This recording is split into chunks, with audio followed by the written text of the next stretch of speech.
चला तर आपण आज बनवूया पुलाव भात। त्यासाठी आपण 1.5 पेला तांदूळ घेतले, तर सोयाबीन घेतले भिजत घालून। मी 2 कांदे कापून घेतलेत, 1 टोमॅटो घेतली, ढोबळी मिरची 1 घेतली, 1 बटाटा घेतला, थोडासा कोबी, 3 हिरव्या मिरच्या घेतल्या, आता लसूण आणि थोडंसं अद्रक घेतलेलं आहे। मी जिरे, मोहरी, बिर्याणी मसाला, मीठ, कढीपत्ता आणि कोथिंबीर घेतलेली आहे। आपण 2 पळ्या तेल टाकून घेऊया। तेल तापलं की मोहरी टाकायची। मोहरी तडतडली की जिरे टाकायचे, नंतर कांदा टाकायचा।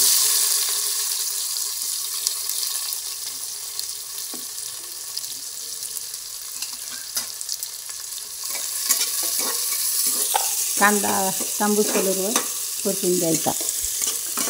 छान परतला की टेस्ट छान लागते। कढीपत्ता टाकून घेऊया।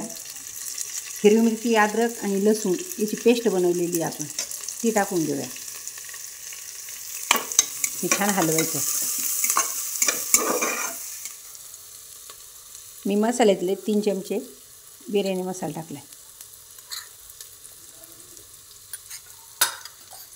मिक्स करून घ्यायचं। हळदीचा वापर नाही केलेला। टोमॅटो टाकायचं, हिरवी मिरची टाकायची ढोबळी, सोयाबीन आपण स्वच्छ पाण्याने धुवायचं आणि पिळून काय करायचं आपण याच्यात टाकायचं, ते पण असं हलवून घ्यायचं। बटाटे, कोबी आणि आपण तांदूळ धुवून घेतलेले तर ते पण याच्यात टाकून घेऊया। छान असं मिक्स करायचं।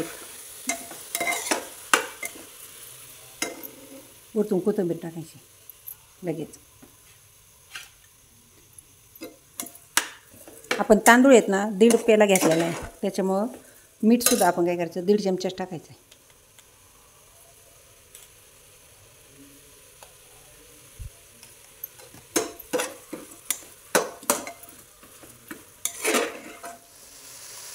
आपण तांदूळ 1.5 पेला घेतला आहे, त्याच्यामुळं 1.5 ग्लासच पाणी टाकायचं।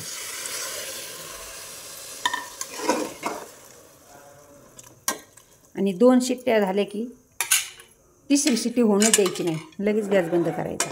आपण झाकण लावूया।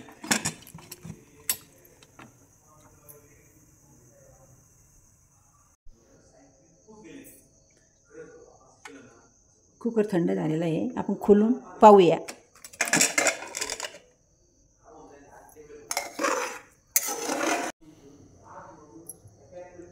नक्की तुम्ही हा पुलाव भात करून पहा।